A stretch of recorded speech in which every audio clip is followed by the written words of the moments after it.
Chapter 18, OBE. When que vu tout heard something and turned around, then, Daniel's body fell to the ground. Turning again, et saw Daniel with a hole in his forehead, blood gushing out. Then he felt a sharp pain in his left arm, looking down, et saw blood coming out of his arm looking up, et saw a man with a sniper silencé shooting at them. Quickly and with great force, he took out one of his metal star and threw it, hitting the man in the middle of his skull, he fell dead. He looked down to see his wound, then looked up. Daniel said, "I get it, I get it." When que vu dropped to one kne, he just saw a vision, there's a man nearby in some bush. He will throw one star in the bush, he need you to throw 4 more stars 6 inch below where he throw, and I'm going to throw 4 more stars because I'm sure if he is standing or kneeling, now. When que vu. Shooted I turned, et threw a star under dans un familiar sound, then Daniel threw 4 more stars below where he threw, and they heard the sound again. Then when que vu threw is 4 under d'allon, silent cry. Go quickly, and get the rest. When que vu pulled out the Colt revolver et got from Jom and slowly walked towards the bush. Et saw a man unconscious, lying in his blood, barely breathing. Kicking the gun away from his body, making sure he was out, et placed his foot on one of his wounds and pressed down. It wasn't long before everyone was surrounding the area. When que vu signaled that everything was alright. Daniel. When que vu said. You're always second from finding your request. Et looked at Jom and continued, we need to get information out of this guy, Daniel. He need you to heal him just enough to find out who he is, what he want, and who saw him. Daniel he led the most severe wound while Jom and Jonathan tie the man up. On stie, when que vu slapped the man to awaken him, how is it you tracked us? Said when que vu. The man looked at his wound and asked, what happened? When que vu slapped him again and demanded, how is it you tracked us? Shaking his head and bucking his eyes, et replié, there's a communicator in your possession, it belonged to the Albany you worked for Alpha, Québec, un or. AQ1. When que vu then asked, how is it we didn't detect you? The man replié, cloaking device made by the Abenian, holding his wrist up high I could get it. Like the one on my wrist. When que vu took it off and handed it to Elisha. You guys see what you can do with this, so we don't have anyone else sneaking upon us. The man then asked, how did 5 men, 3 women, and a boy kill over a 2 ans well-trained Anakata? Still seeing Daniel covered in blood in his vision, furious, when que vu said, ILL ask the question here. Taking out his assegai, one last question when que vu asked. Where is this Albany that you work for? The stranger said, he don't know. He give the order, and he carrying them out, but there's a bounty on you alled well. He was just told to scout the area for survivor because the communicator was still on, we were unsure of what happened. But when he saw you two and took off the bounty. When que vu slapped him again, you killed a boy. Confused, the man said, is there another one? Is it that one? For you have killed no one today, let alone a boy. He was aiming for you. When que vu forgo it was a vision, but the fact that he would have killed him made him furious, and he charged at the man with the assegai. When que vu. Child of Sabaoth, meet OBE, a great warrior of Sabaoth. When que vu remembered his vision and OBE's face, dropped the assegai, turned, and walked away, saying, we can no harm him. Daniel. Il him because he is a man of Sabaoth OBE, still confused, ask, who is that man? And that voice, called me a child of Sabaoth. Daniel did not say a word. Jonathan walked toward him, saying, Mlazy was the voice, I think, and that is when que vu of Louisiana, a warrior for Sabaoth. Where the fuck you get, that we killed over a 2 ans people? Before he could speak, Jonathan asked OBE, and how is it that a believer of Sabaoth, Wakatilian at that, works for an Albany? OBE said, first, he work for the Anakata, and they work the Albany, you will never see an Albanian get there and dirty. They will always have someone taking care of their dirty work. Second, I have worked for them since I was a child. I don't really know much about Sabaoth or my route at that. Thinking about his childhood, OBE continued, all I know is when I was a child, a man gave me this book. Pulling out an old Torah, and I have been reading it since I was a child, not really knowing why, I figured it had something to do with my family, so I kept reading it repeatedly, since then. But as far as the Anakata, it was a ter or die, so I chose to it. I have always been a good fighter, hunter, and tracker. And they made me a bounty hunter, an assassin. I was interrupted by Elisha, who was looking at the clocking device, the distance on this thing is outrageux, and I believe I can make a closed network communicator for us now. Jonathan looked at Elisha, saying, it'll be easy to use our communicator without anyone monitoring or tracking it by us. Jom looked at Jonathan, you said that last time. Don't you see who found us? Pointing at OBE. They saw Wanyenyekevu walking back toward them before they could finish their conversation. Wanyenyekevu picked up his assegai and asked OBE, are you with us, or against us because time is short at hand? No one has it and duskis upon us. I am with you, man of Sabaoth, we are not enemy, but brothers, said OBE a Esawis who kneeling right before his eyes. Jonathan interrupted, you said, we killed over 2,000 people, when did this happen? I counted maybe 120 at the most. OBE, puzzled, said, the bubble city of Las Cruz. That explosion alone killed 1,500. Daniel stopped healing OBE and looked at him, and the rest of the children of Ibrahim looked at each other and started to ask questions. We will talk later, then, we must go now, said Wanyenyekevu. OBE interrupted, ouais. There's a communicator among you, and the signal is strong, Someone will be here, and we mislead them to go elsewhere, I need it now. Elia? Wanyenyekevu said. Please help him find that communicator. OBE said, my ship is just a few yards, I need to place this on my ship and send it somewhere. Wanyenyekevu said, I will go with you. Wanyenyekevu instructed everyone to prepare a meal with whatever they had and place quand somewhere safe I left with OBE. Wanyenyekevu and OBE ran to the ship. Out of breath, OBE said, I need to set this thing to autopilot to a place miles away from us. Wanyenyekevu said, how far can you send it? OBE started pressing button. How about Rio? Rio de Janeiro? Wanyenyekevu said, that is far enough. OBE finished setting the autopilot on the ship. I took off, heading south. Heading back to camp, OBE properly introduced himself, and Wanyenyekevu dropped his guard after OBE began telling his story of being a slave since youth for the Anakata. While listening to OBE tell of his abuse, trial, and tribulation, living a life as a slave until he was trained to kill for them, Wanyenyekevu saw a vision but didn't say a word to OBE, realizing he spoke the truth. 10 men seemed to come out of nowhere behind some bush and stood in front of Wanyenyekevu and OBE. I'm looking for the man that used this symbol, said the stranger. Taking a star from around his neck on a chain, a Wanyenyekevu looked at OBE.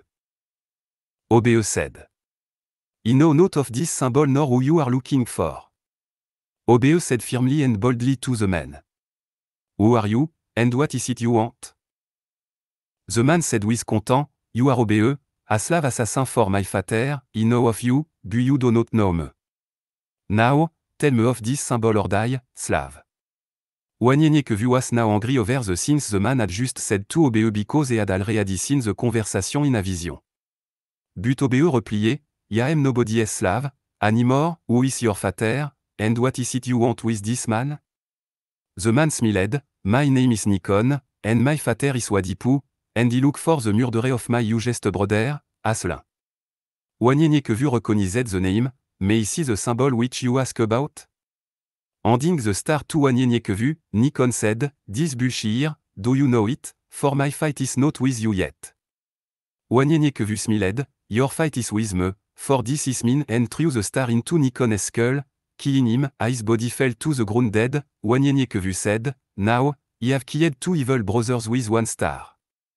The rest of Nikon's men attacked OBE and Wanyenye que vu buwer defeated, and wanyenye que vu was amazed at OBES fighting still, and so was OBE of wanyenye que vu s. They quickly rushed back to camp if nothing had happened. By the time they had reached the hotel, and after wanyenye que vu had cooked his breath, he told them what had happened to them. Had they discussed it, wanyenye que vu said, by the way, can you install some distro button on this clocking device? Some kind of alarm so we'll know when one of us is in trouble? Elisha replied, he talked about it, but he think it's possible.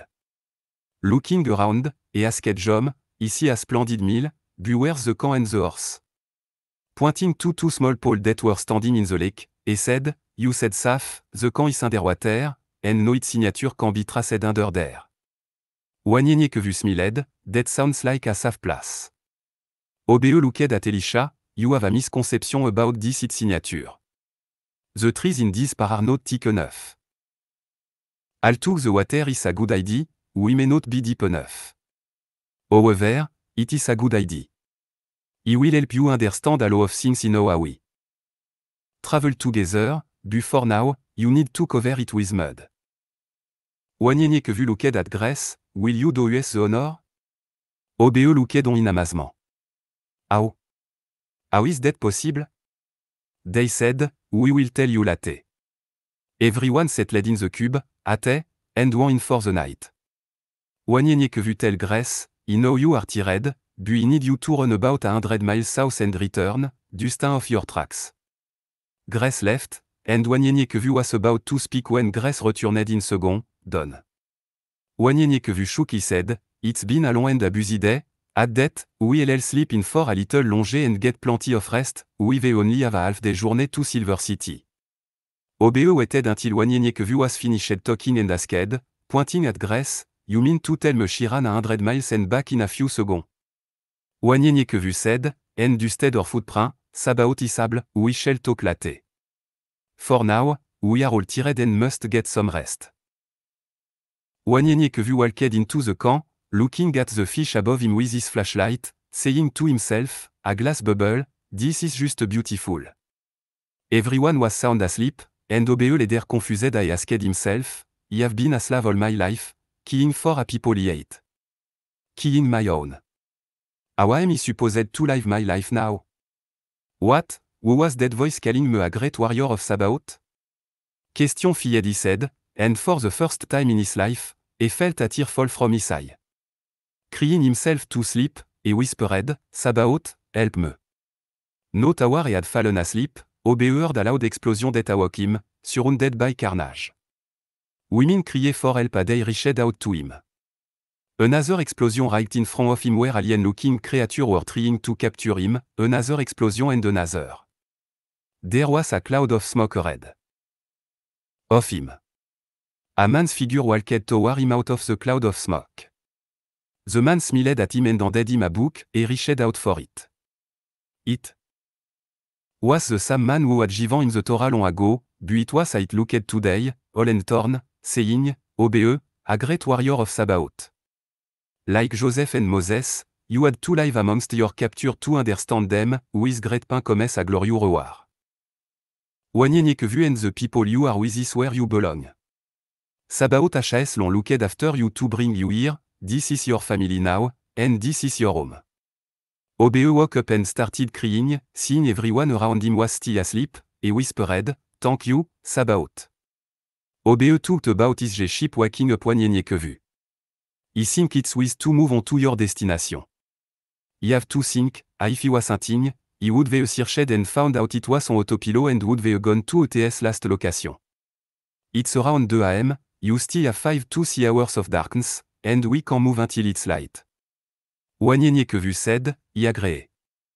Waking up everyone, Wanyenye que vu said, it's been a change of plan, and OBE HAS made me aware that it's best to move on to our destination to Silver City.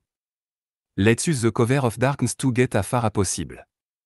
So, let's pack up and get out of here as soon as possible. Quickly, everyone packed up everything and was outside. I need a horse, said OBE. Remember my ship is in Rio? Jonathan said, here, Usmin. And then he turned and asked Joy, may I ride with you? Smiling, she agreed, saying, you're making this happy. Jonathan smiled, I know. Jom jokingly, me? Who are you, my brother? And everyone started logging.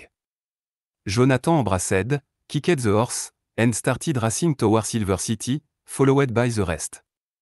Right before daybreak, they had slowed down, for they had finally made it to the outskirts of the town. There are plenty of trees we can use a cover located 2 miles south of us, said Elisha.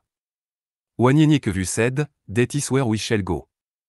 Heading towards the tree line, Wanyenyekvu observed the tree line, looking for movement of an ambush.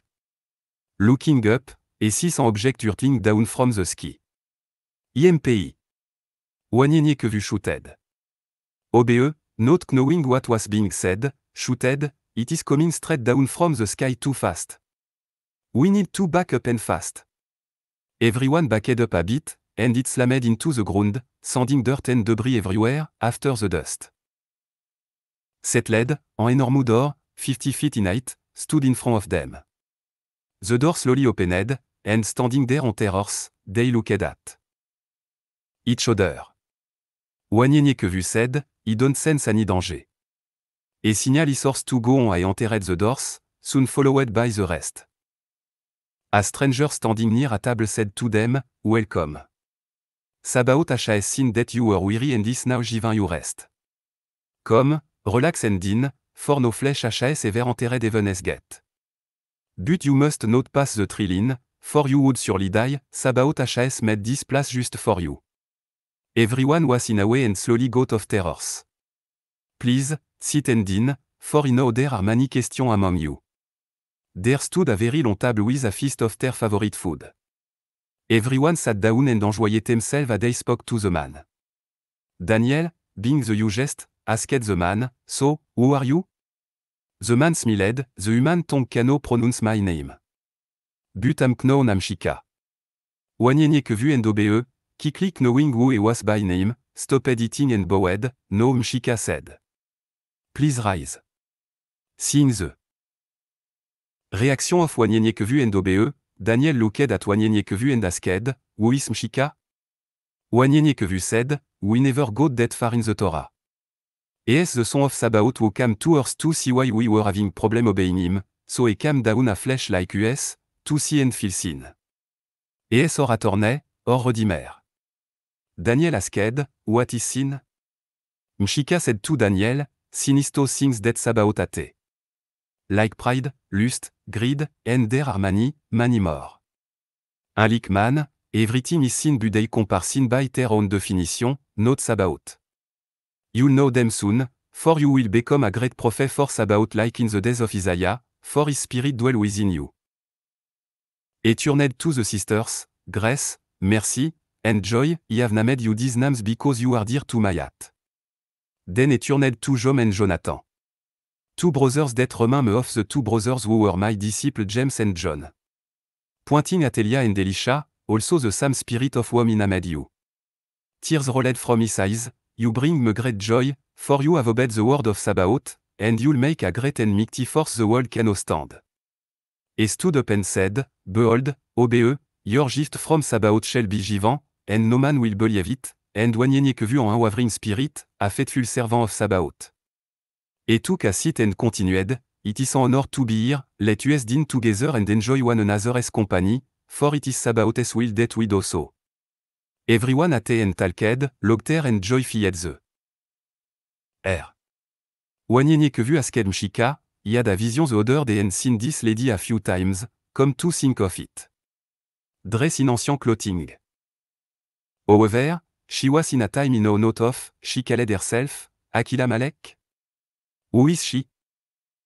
He smiled, yes, Achilamelech.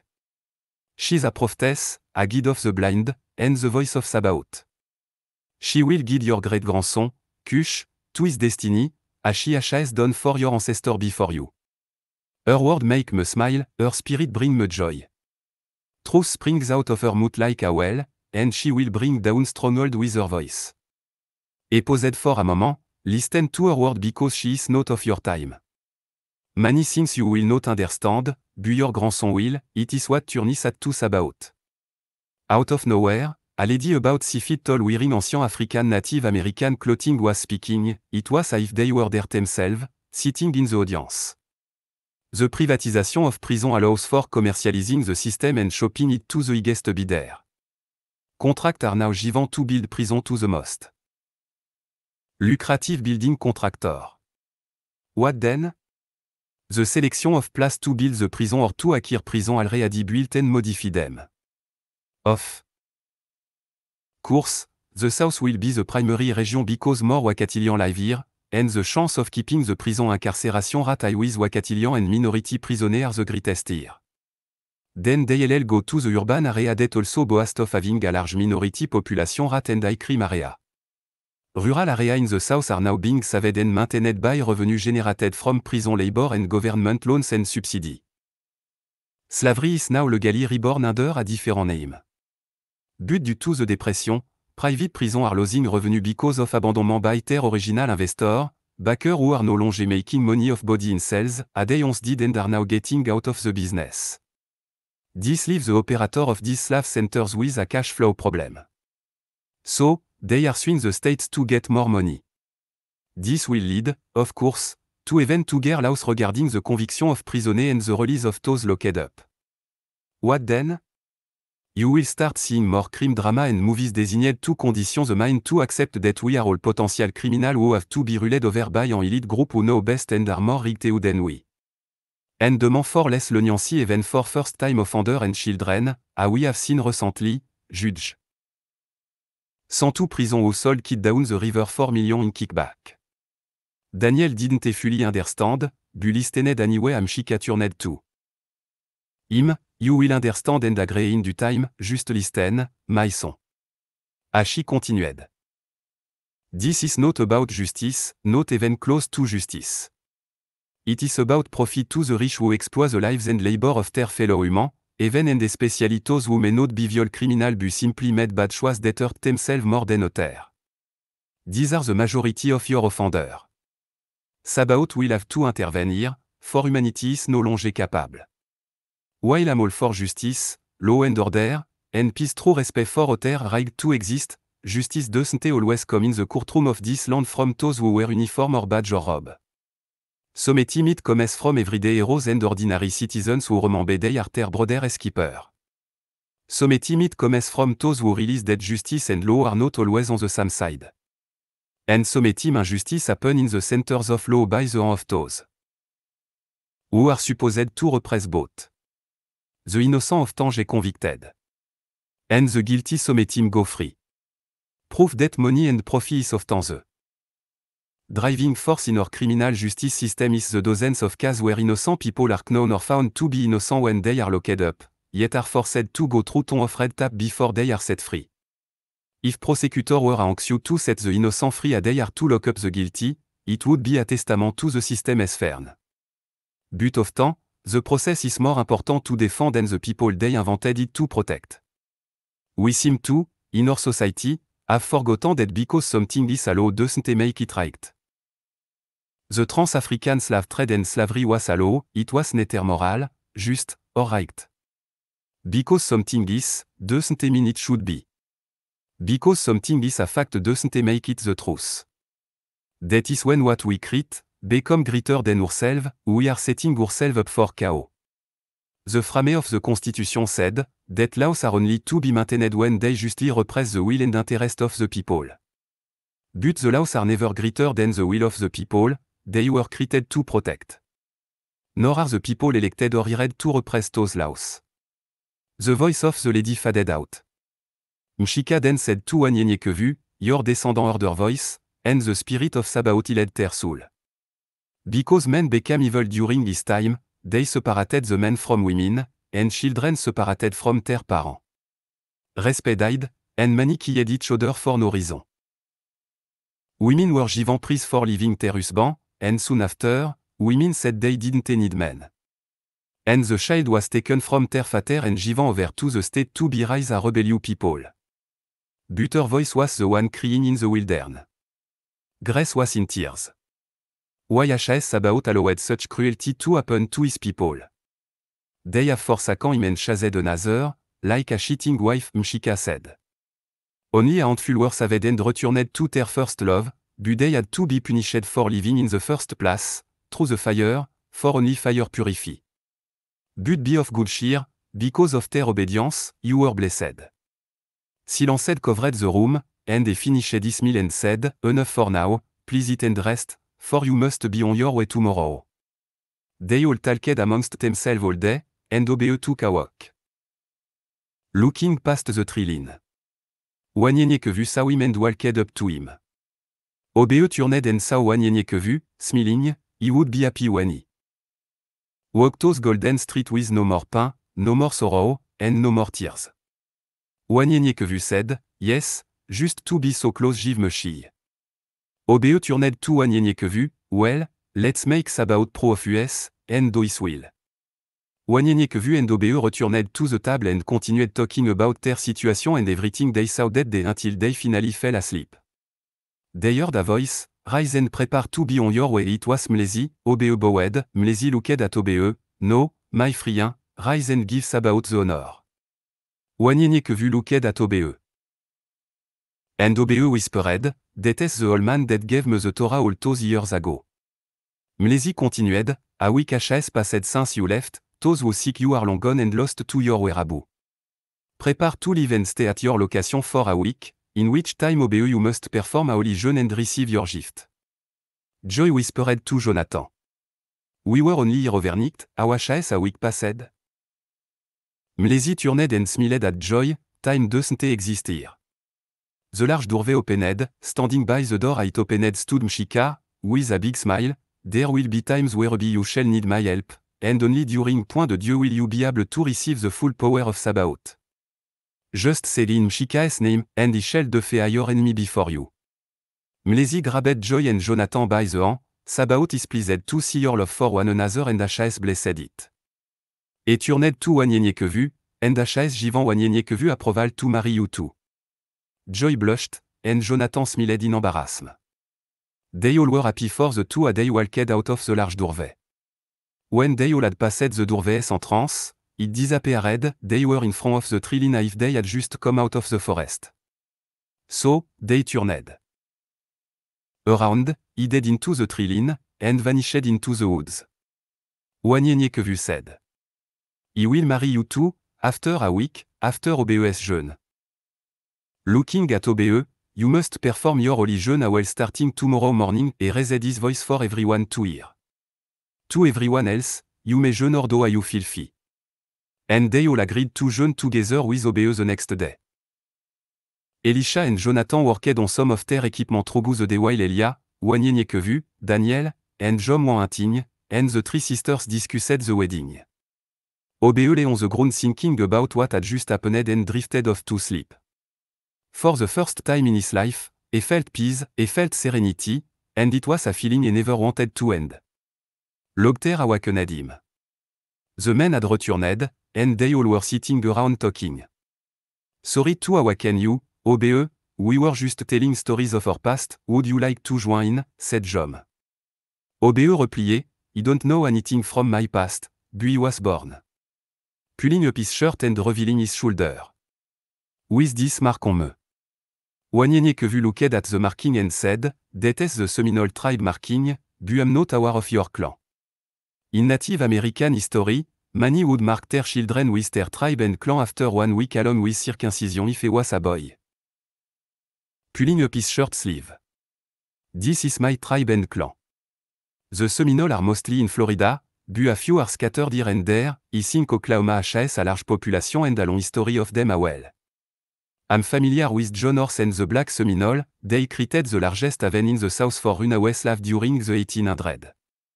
They led the largest slave revolt in US history, securing the only emancipation of rebellious slaves before the US Civil War. They formed the largest mass exodus of slaves across the United States and, ultimately, to Mexico. It amazed Obe at what Wanyenyekevu was telling him. How do you know all this? Wanyenyekevu proudly said, they talked us a youth, or history and just history period back at home. We know very little about technology but plenty about history. The elders spoke most of our history in the past, because we didn't read or write, it was lost. so now everything is written because that history has been lost forever, since the European invasion. They talked all day and finally fell asleep, with all security measures intact.